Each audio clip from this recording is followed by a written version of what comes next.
කතානායකතුමනි අය විවාදයට සම්බන්ධ වීමට ලැබීම ගැන මම සතුටු වෙනවා. විපක්ෂය මොනතරම් විවේචනය කළත් මෙය මනාව සැලසුම් කළ අයවැයක්. මේ අයවැය තුලින් යම්කිසි ඉලක්කයක් ලබා ගන්න අපි බලාපොරොත්තු වෙනවා. ඒ ඉලක්කය තමයි සෞභාග්‍යයේ දැක්ම යථාර්ථයක් බවට පත් කිරීම. ජනාධිපතිතුමා මේ රට බාර ගන්නකොට ඊටාම අරාජික තත්වයක තිබූ රටක් බව සියලු දෙනාම පිළිගන්නවා. ඒ රට නැවත වරක් සෞභාග්‍යමත් රටක් බවට පත් කරන්න හොඳ සැලසුමක් තියෙන්න ඕනේ. ඒ සැලසුම ක්‍රියාත්මක කිරීම තමයි මේ අයවැයෙන් සකස් කරලා තියෙන්නේ. එතකොට මේ අයවැය හදනකොට රටේ තිබ්බ ආර්ථික තත්ත්වය ගැන ජනතාව දැනගත යුතුයි. එතකොට තමයි අපිට තේරෙන්නේ මොනතරම් ලොකු අභියෝගයක්ද කියලා මේ වගේ අයවැයක් හදන්න මේ වගේ ආර්ථික තත්ත්වයක් තුල. යහපාලන රජයෙන් රට බාර ගන්නකොට අපි දන්නවා වර්ධන වේගය 2.7ට බැහැලා තිබ්බා. කොටස් වෙළඳපොළ කඩා වැටලා තිබ්බා. විරකියාව වැඩි වෙලා තිබ්බා. විනිමය අනුපාතය 131 සිට 184 දක්වා වැඩි වෙලා, රුපියලේ අගය බාල්දු වෙලා, දරිද්‍රතාවය වැඩි වෙලා, රාජ්‍ය ණය රුපියල් බිලියන 1760කින් වැඩි වෙලා, රටේ සම්පත් විදේශිකයන්ට කුණු කොල්ලට විකුණන තත්ත්වයක් තිබ්බා. තවත් විකුණන්න සැලසුම් සහගත සැලසුම් කරලා තිබ්බා. මේ වගේ රටක් බාර අරගෙන අතිගරු ජනාධිපතිතුමා මාස දෙකක් යන්නට ඉස්සෙල්ලා අපි දැක්කා කොරෝනා වසංගතයාව ඉතිහාසයේ පළමු වරට මුළු රටම ලොක්ඩවුන් වුණා. සංචාරක ව්‍යාපාරික එන හිටියා. ආදායම නැති වුණා. අපනයනය නැති වුණා. විදේශ රැකියා කරපු අය දහස් ගණනින් ලංකාවට ආව. ඒ ආදායමත් නැති වුණා. ව්‍යාපාර වැහුණා. නිෂ්පාදන අඩු වුණා. ලක්ෂ ගානකට රුපියල් 5000 මුදල් දෙන්න වුණා. ඒ වගේම නිරෝධායන වන පවුල් වලට රුපියල් 10000 වීල සලාක දෙන්නට අවශ්‍ය වුණා. ස්වයං රැකියා එදිනෙදා ජීවත් වෙන අයට තමයි රුපියල් 5000 දුන්නේ. ඉතින් මේ වගේ තත්ත්වයකින් තමයි ගරු කතානායකතුමනි අපිට මේ අයවැයක් හදන්න පුළුවන් වුණේ. ඉතින් මේ වගේ රටේ වැරද්දකින්වත් නැතුව, රජයේ වැරද්දකින් නැතුව, ජනාධිපතිතුමාගේ වැරද්දකින් නැතුව රටේ ආදායම සහ නිෂ්පාදනය වැටී තිබෙනකොට තමයි ජනතා විත්තු පෙරමුණේ නායක අනුර කුමාර ගරු දිසානායක මැතිතුමා කියන්නේ විශිෂ්ට ආර්ථික විශ්ලේෂණයක යෙදෙනවා. ඔහු කියනවා ගිය වසරේ ආදායම මෙච්චරයි, මේ වසරේ ආදායම බැහැලා. ගිය වසරේ නිෂ්පාදනය මෙච්චරයි, මේ වසරේ නිෂ්පාදනය බැහැලා. නමුත් කොවිඩ් ගැන වචනයක්වත් කියන්නේ නැහැ. ඊට පස්සේ කියනවා ටයිටනික් නැව ගිලෙන්න පැය දෙකමාරක් ගියාය. ඒ ගිලෙනකන් නැවේ බෑන්ඩ් එක ගැහුවා මේ රජයත් ඒ වගේ කියලා. ඉතින් මේ යහපාලන රජයයි ජනතා විමුක්ති පෙරමුණයි එකතු වෙලා හිල් කරපු නැව ගිලෙනකන් බලන් ඉන්න ගරු අනුර කුමාර දිසානායක මැතිතුමා නොකී දේ තමයි මෙවන් ආර්ථික අවපාතයක සිටියදී අපේ රටේ අභිමානය රැකගන්න, අපේ රටේ ගෞරවය රැකගන්න අපි විදේශීය ණය ඩොලර් බිලියන 4.2ක් මේ වසරේ ගෙවලා තියෙනවා. ඒ වගේම තමයි අපනයන ආදායම ඩොලර් මිලියන 900ක් අපි මේ වසරේ ලබාගෙන තියෙනවා. මේ වගේ දුෂ්කර තත්ත්වයක් මැද වුණත් ඉතින් ඔබතුමන්ලා හිල් කරපු නැවේ අපි අද වෝටර් ටයිට් කම්පාර්ට්මන්ට්ස් හදලා ඩැමේජ් කන්ට්‍රෝල් කරලා ආයෙත් නියම දිශාවට යන හැටි තමයි මේ අයවැයෙන් පෙන්වන්නේ. ඉතින් ඒ නිසා නැව ගිලෙනකම් බලා ඉන්න ජනතා විමුක්ති පෙරමුණට අපි කියන්නේ ගිලෙන්න ඕන්න මෙන්න තියෙන නැව අපි දැන් සප්ත මහා සාගරයේම තරණය කරන්න පුළුවන් ශක්තිමත් නැවක් බවට පත් කරනවා කියන එක තමයි මේ අවස්ථාවේ අපි කියා සිටින්නේ. ගරු කතානායකතුමනි, සෞභාග්‍ය දැක්මේ මේ අරමුණු ඉෂ්ට කරන්න දසවිධාරුම් ප්‍රතිපත්තියක් තියෙනවා. ඒ ප්‍රතිපත්තියේ මුල් එක තමයි ජාතික ආරක්ෂාව. ඒ කියන්නේ බියෙන්සකෙන් තොරව ජීවත් වෙන්න පුළුවන් වාතාවරණයක්. ඒ කියන්නේ රටක කොඳුනාටි වෙන්නේ ජාතික ආරක්ෂාව. නමුත් ජාතික ආරක්ෂාව කියලා කියන්නේ පාස්කු වගේ ප්‍රහාරයක් වුණාට පස්සේ පල්ලිවට පැනලා කඩු කිරිච්ච හොයන එකවත් නැත්නම් ත්‍රස්තවාදියාගේ අම්මා තාත්තා කවුද කියලා හොයන එකවත් නෙමෙයි. ඒ වගේ ප්‍රහාරයක් එන්නේ ඉස්සෙල්ලා සතුරා කවුද, ඉලක්කයන් මොනවාද, උන්ගේ අරමුණු මොනවාද කියන එක හොයන එක. ඒක තමයි කරන්නේ බුද්ධ්‍යංශයෙන්. එතකොට රටක කොඳුනාටිය ජාතික ආරක්ෂාව නම් ජාතික ආරක්ෂාව කොඳුනාටිය බුද්ධ්‍යංශය. නමුත් බුද්ධ්‍යංශය යහපාලන රජය සම්පූර්ණයෙන්ම පාවා දුන්න නිසා තමයි මේ වගේ පාස්කු වගේ ප්‍රහාරයක් ඇති වුනේ. ඉතින් අපේ රජය නැවත වරක් ඒ බුද්ධ්‍යංශය ශක්තිමත් කරලා තියෙනවා. ත්‍රිවිධ හමුදාවට ඒ පුහුණුව, නවීන තාක්ෂණ පහසුකම්, ඒ සියලු දෙන්ට රුපියල් මිලියන 20000කට වඩා ඇත්ත වශයෙන්ම රජය විසින් ඒකට යොමු කරලා තියෙනවා. ඒ වගේම රණවිරුවන් අමතක කරලා කියලා විපක්ෂ නායකතුමා කිව්වා. නමුත් තමන්ගේ ඉල්ලීම් ඉල්ලලා උද්ඝෝෂණය කරන මේ ආබාධිත රණවිරුවන්ට එළවෙලව පහර දුන්නේ අපිට මේ යහපාලන රජය. ඔවුන්ගේ ප්‍රධාන ඉල්ලීම තමයි මේ යන රණවිරුවන්ගේ බිරින්දෑවරුන්ට සහ අවිවාහක රණවිරුවන්ගේ දෙමාපියන්ට ජීවත්ව ඉන්නතුරු ලැබෙන ආදායම ලැබීම සහ ආබාධිත රණවිරුවන් මිය ගියාට පසුව භාර්යාවන්ට දිව්‍ය ඇතුතුරා ඒ ආදායම ලැබීම.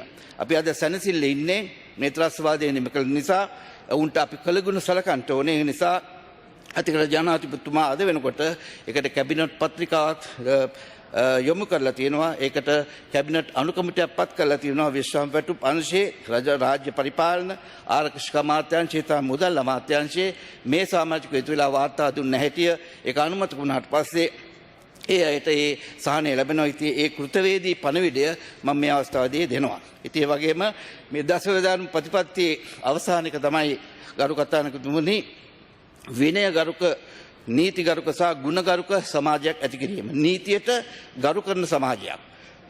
අපි පාතාලය කුඩු විනාශ කරනවා වගේ අන්තවාදයට සහ ත්‍රස්තවාදයට අපි හිසවස්වන්න දෙන්නේ නැහැ.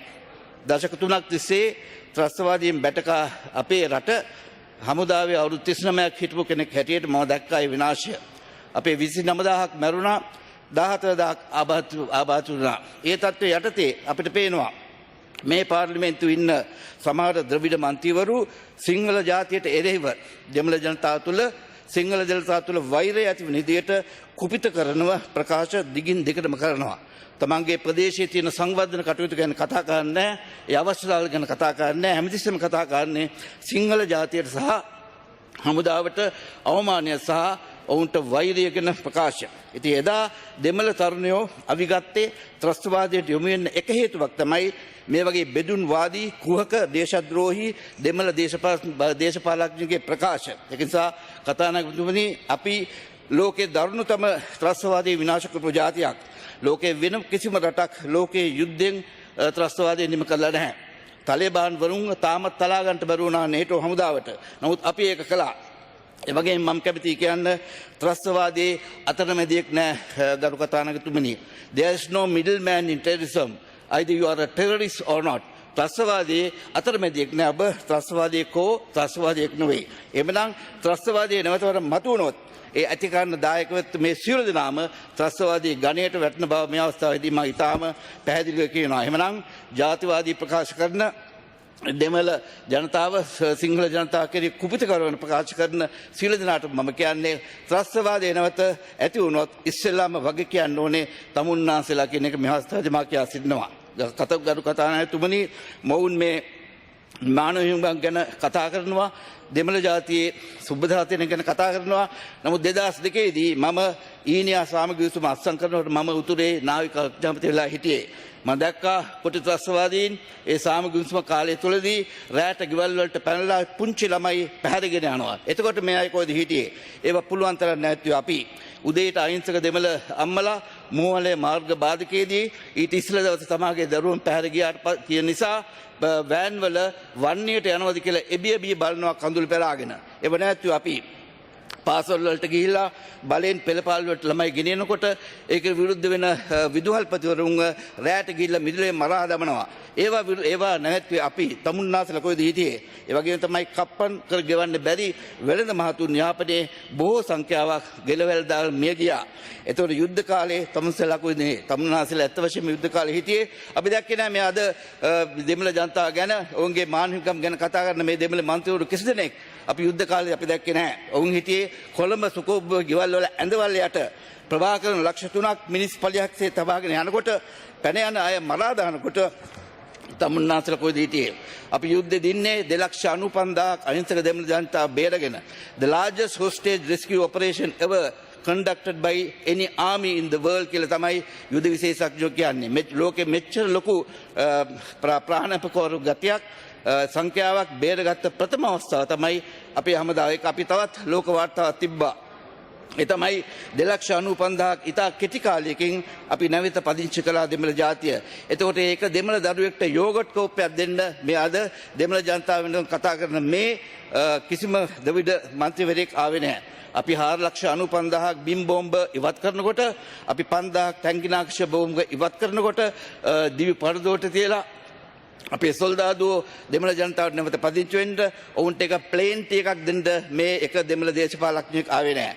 අපි අපේ සල්ලි වලින් ගෙවල් 8000ක් හදන දෙමළ ජාතියට එක උළු කටියක් දෙන්න මේ දෙමළ දේශපාලඥ හිටියේ නැහැ. ඒක නිසා Tamanට කිසිම අයිතියක් නැහැ දෙමළ ජාතියේ සුබ සාධනය ගැන කතා කරන. You don't have any right to talk about the welfare of the Tamil people. We have all the right because we have been looking after the Tamil community not more than you. ඒකින්ද දෙමළ ඩයස්පෝරා මුදල් ගන්න දෙමළ ජනතාව තෘප්තිමත් කරන මේ විදිහේ අය කරන මේ මානව හිමිකම් ගැන කතා කරන්න කිසිම අයිතියක් නැහැ. මොකද 11600ක් අපි කොටි සමාජිකයෝ පුනරුත්ථාපනය කළා. අපි 500ක් ළමා සොල්දාදුව පුනරුත්ථාපනය කළා. උන් අද ඉගෙනගෙන විවාහ වෙලා හොඳ ජීවිතයක් ගෙවනවා. තමුන්නාසලා කිසිම දායකත්වයක් ඒකට දැක්කේ නැහැ. යුද්ධ විශේෂඥයෝ 6 දෙනෙක් කියලා තියෙනවා අපි කුසම යුද්ධ අපරාධයක් කළේ නැහැ කියලා. Sir Geoffrey Nice, sir Michael Crane, Professor Michael Crane, Professor Michael Newton, Major John Holmes, Sir Jeffrey Nice මේ සියලු දෙනාම කියලා තියෙනවා අපි කිසිම යුද්ධ අපරාධයක් කළේ නැහැ කියලා. ඒක නිසා මේ බොරුවට කතා කරන්න එපා.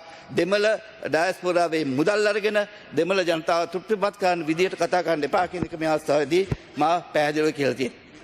Yes.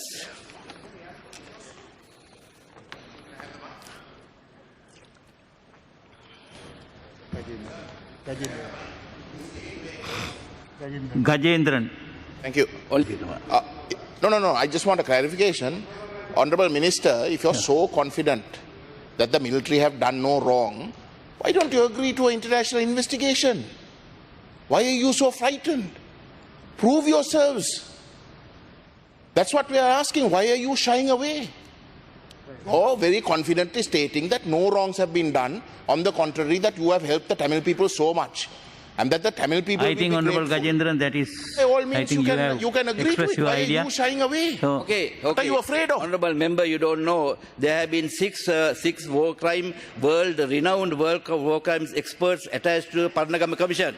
Right, Sir Jeffrey Nice, Sir Professor Michael Crane, all the 6 have said that there's no war crime has been committed. Why you do want this? Where were you when these people were suffering? Right? Where were you? You were never there in the war front. You were never there in the war front. Okay? It was we. No. Sorry, I don't give. And also, Garu Katana. Honorable Gajendran. Garu Katana Tumni. Honorable Minister, I was actually here during the last days of the war. In fact, I was in touch with your Prime Minister's brother Basil Rajapaksa in order to save the lives of innocent people that you all eventually killed. Right? I was here. I was in touch with Mr. Basil Rajapaksa to save the Tamil lives. Honorable Gajendran, please. Garu Kathanathu විනාඩි දෙක මට අවශ්‍ය වෙන්නේ. Where were you when Prabhakaran? Where were you? One minute. Where were you when Prabhakaran was keeping 300,000 innocent Tamils as a human shield? Where were you? Yeah. So have you done anything to stop that? Have you stop having a human shield by Prabhakaran? 300,000. Right? Yeah, what have you done? You didn't do anything. Garu Kathanathu මට කතා කරගෙන යන ඉඩ දෙන්න ත්‍රස්තවාදීන් සැපරීම සාහනම් කළ තියෙනවා කරු කතානායකතුමනි. උසාවියෙන් අපි දන්නවා එක්තරා දෙවිද මන්ත්‍රීවරයෙක් මියගිය ත්‍රස්තයෙක් සැමරුවා. අපි දන්නවා අපිට ප්‍රශ්නයක් තියෙනවා මේ කොටි සටන් කලේ රට බෙදන්න. එහෙමනම් ඔවුන්ව සමරනවා කියලා කියන්නේ මේ බෙදුම් වාදය පිළිගන්නවා. ඉතින් බෙදුම් වාදය පිළිගන්නවා නම් මේ රටේ මේ පාර්ලිමේන්තුවේ කොහොමද දියුණුවක් ලබා දෙන්නේ? එහෙමනම් උසාවි නියෝග නොතකා කොටි සමරපු අය සහ ඒ සම්බන්ධයෙන් උසාවියට ගිය අය ගරු කතානායකතුමනි ඒ දියුණුව ගැන බලන්න ඕනේ.